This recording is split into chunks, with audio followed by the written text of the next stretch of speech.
Good evening, I'm Chris Glover. Thanks for joining us tonight. We begin with developing news in our city. A man has died after a stabbing at Jane subway station. Police were called to the station just before 6 tonight for reports of a stabbing and an altercation near the bus bay. The man was rushed to hospital with life-threatening injuries where he was pronounced dead. We don't have any more details about the victim at this time, but police say the suspects fled westbound on Bloor Street, but they didn't provide a description. Subway service was suspended for the investigation, and the TTC saying tonight in a statement it will assist police in whatever way that it can. Community safety was top of mind tonight at the Rexdale Community Hub. Members of the Toronto Youth Cabinet holding a town hall around solutions to better curb gun violence. The discussions come a day after police charged a 14-year-old boy in a mass shooting that left 2 men dead and 3 others injured. Julia Nope spoke to members of the community about their concerns and their demands.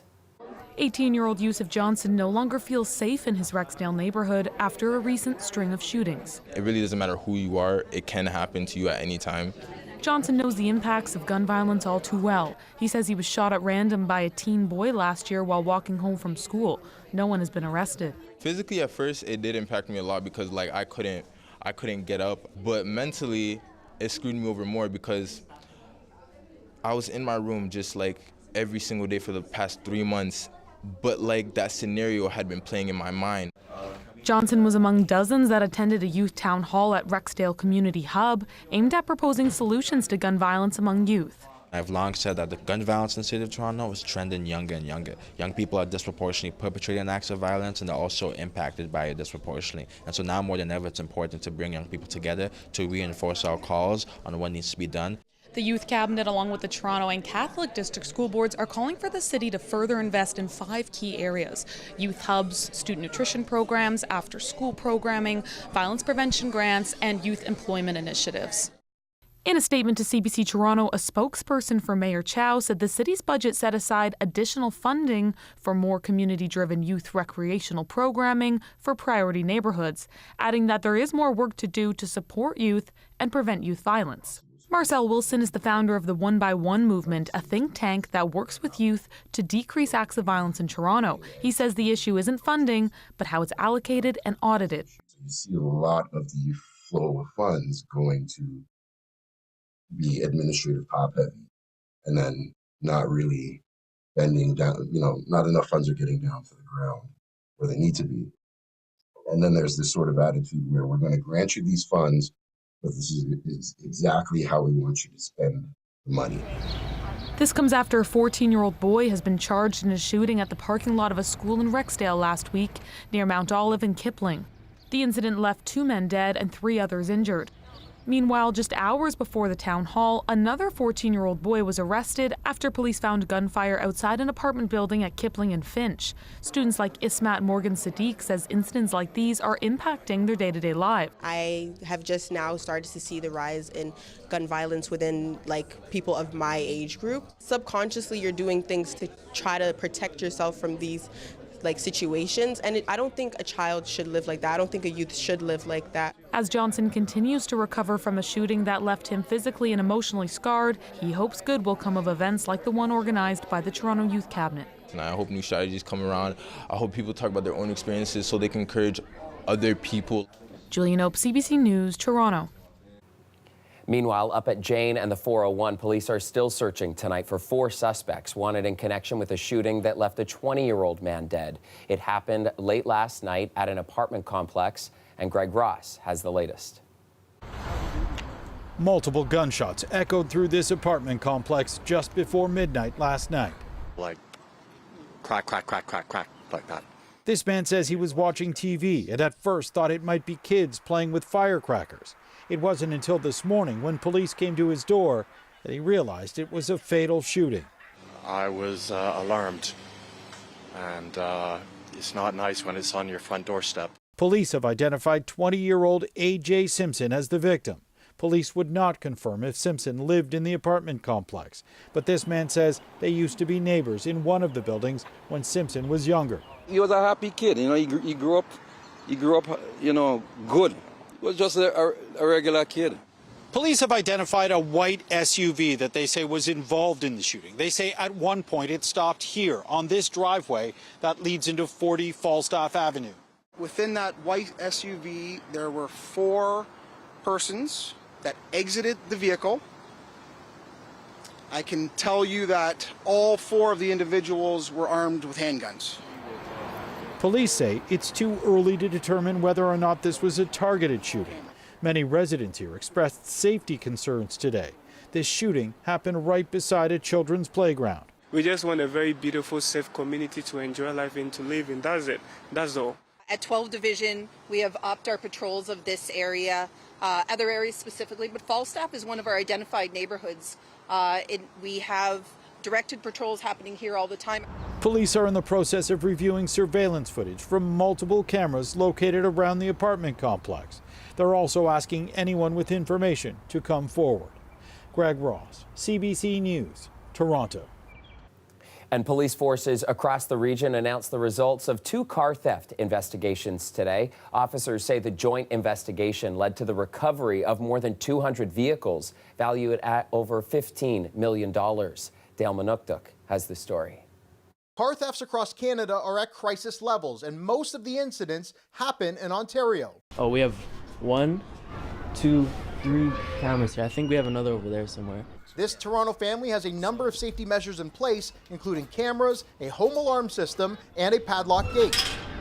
But that didn't stop thieves from stealing their truck parked on the street in front, not once, but twice. The family has been without it since 2022, but is still making finance payments because the insurance company canceled their comprehensive coverage after the first theft. It's not a good feeling paying for like a vehicle, that much money for a vehicle you don't have, right? It's not really taking a toll on us, but I mean, it's painful. It's not a good feeling. They didn't have to face the element of violence associated with car thefts that has also spiked.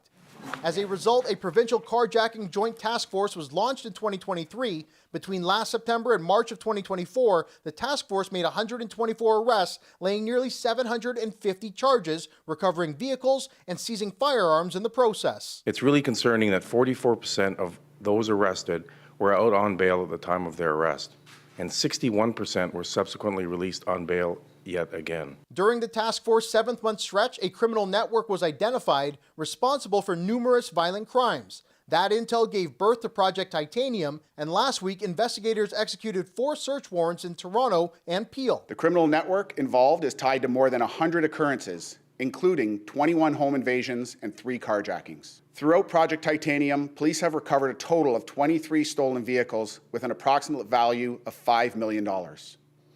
We have charged 8 individuals with 103 offenses. Police do have some safety tips when it comes to home invasions. They say to park your vehicle in a garage if possible, set up a home security system, and have multi-point door locks. They also say to not post on social media when you'll be away for holiday. When it comes to carjackings, some of the advice includes driving to the nearest police station if you suspect you're being followed. They also point out one of the tactics used by thieves is an intentional rear end. So when a victim gets out of their vehicle to inspect the damage, that's when the thieves would jump in and flee. Police say in that instance to take detailed notes of the driver and vehicle before exiting your own. They do say if you are approached by an armed suspect to not confront them and comply with their demands. Auto thefts in 2024 are down 28% in Toronto, but police say the crimes are contributing to an increase in home invasions, violent robberies, and gun violence throughout the region. Dale Manukduk, CBC News, Toronto. Controversy around the Ontario Science Centre continues tonight, with Green Party leader Mike Schreiner now joining calls aimed at Premier Ford to repair the space and turn it into a heritage building.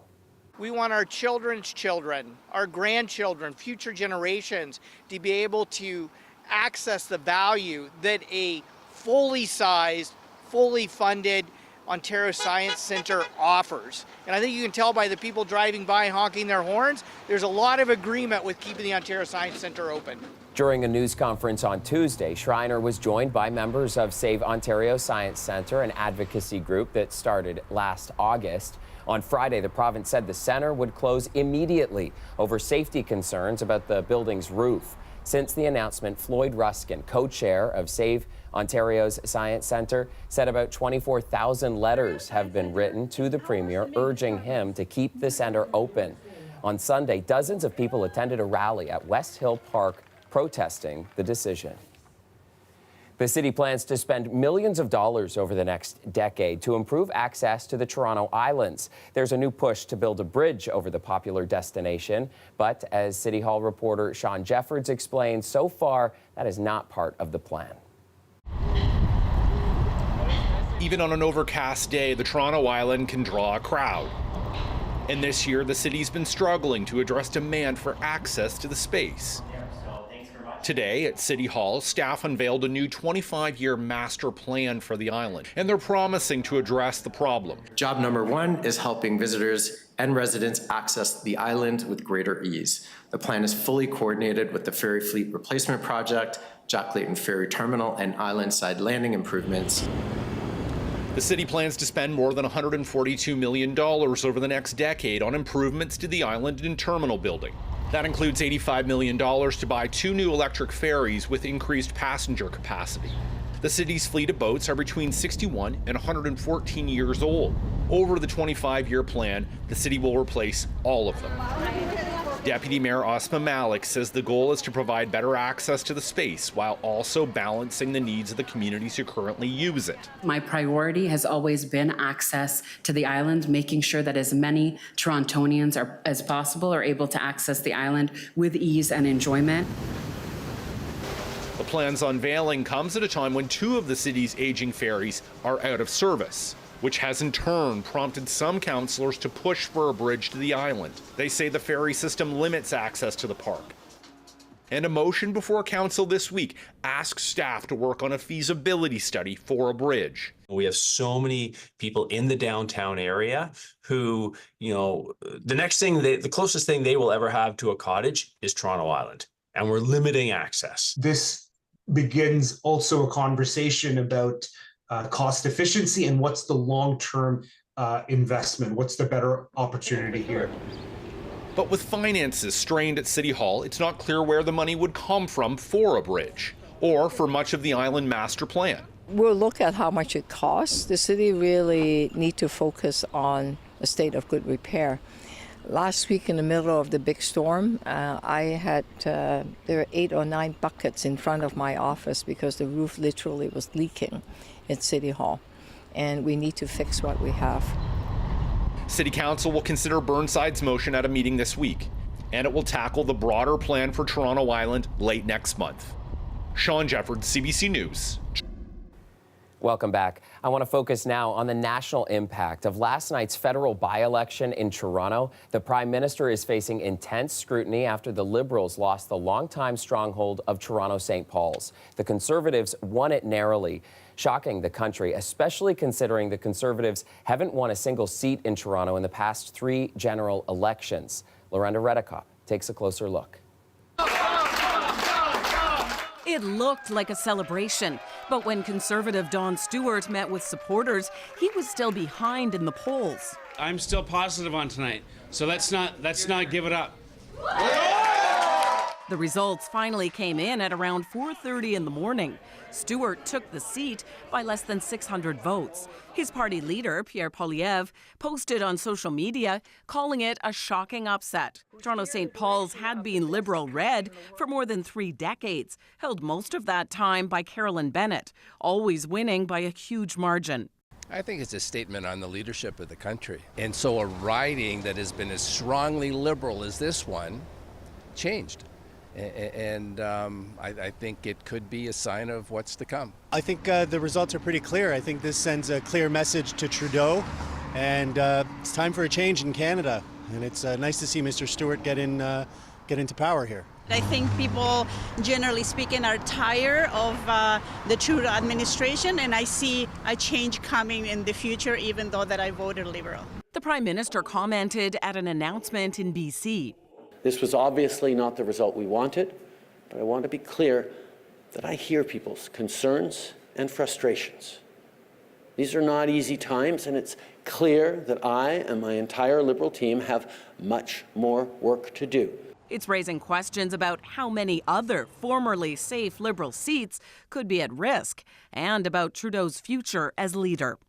My focus is on your success, and that's where it's going to stay.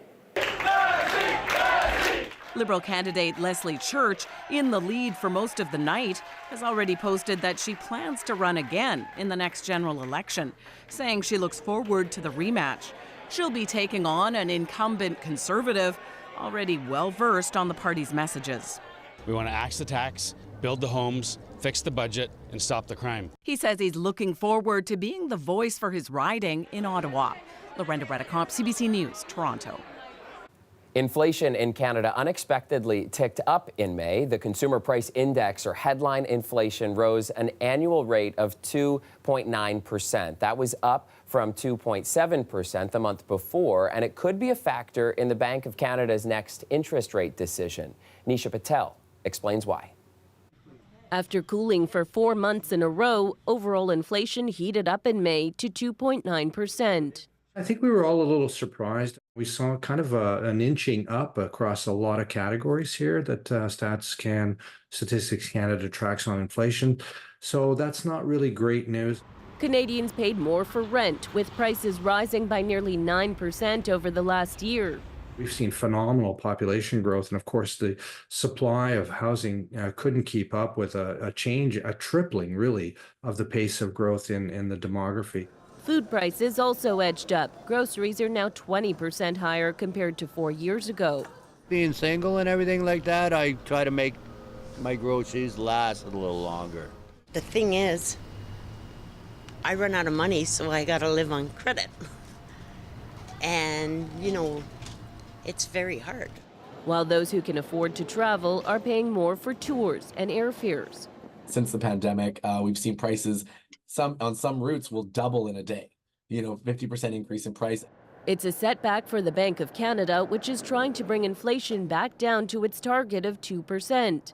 Hopeful that its goal was in reach, the central bank started cutting interest rates earlier this month. In recent days, Governor Tiff Macklem has said the bank will make decisions one meeting at a time.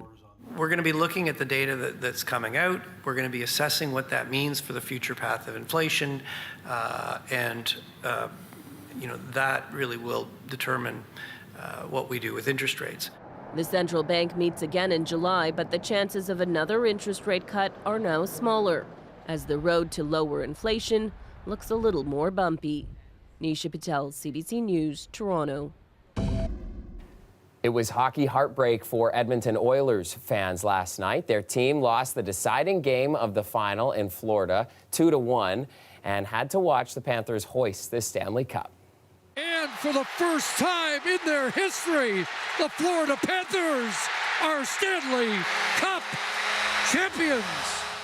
The Oilers mounted a dramatic comeback in the series after losing the first 3 games, but the magic ended with the Panthers netting the game winner late in the third period last night. Neither of the Oilers' top players, Connor McDavid or Leon Draisaitl, managed to notch a point in the game. Still, McDavid won the Conn Smythe as the most valuable player in the postseason. A Canadian NHL franchise has not won the Cup since 1993. Here at home, the Toronto Raptors are gearing up for tomorrow's NBA draft, which is bringing in a new 2-day format. The Raptors have the 31st pick, meaning they will be picking first on Thursday. We're approaching it as if we plan to take that pick, and we'll see what the board looks like, and we can sleep on it and really have meetings the whole morning and rethink the group of players that we're looking at as if we're kind of restarting the draft process. Among the players the team could select, Canadian college standout Zach Edey, who's worked out with the Raptors ahead of the draft.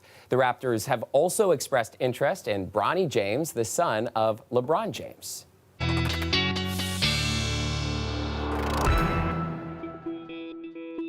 Time now for a check on weather with Colette. And Colette, there's going to be some cooler days in the days ahead, right?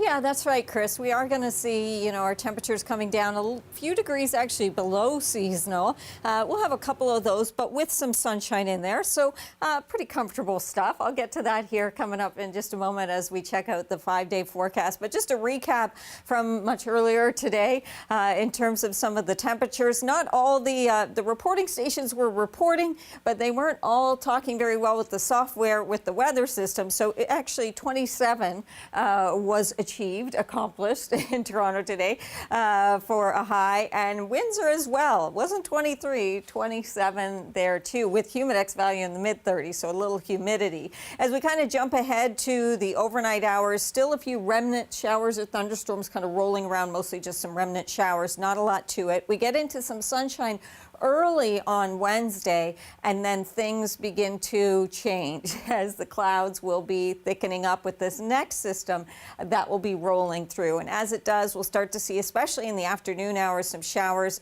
and a few isolated thunderstorms developing, and then that carries on through. Once we get rid of that system and kind of sweep things out of the atmosphere near the Great Lakes, that's when we begin to see the very bright skies and getting into quite a bit of sunshine. But it is some cooler air being pulled in behind this. So as we're getting towards the end of June, not quite to July 1st or Canada Day yet, but as we're just getting close, we're going in the opposite direction of last week. So instead of those temperatures above seasonal and all that humidity, Thursday we'll have some sunshine, but temps not only cool, the humidity very low, really comfortable stuff for some.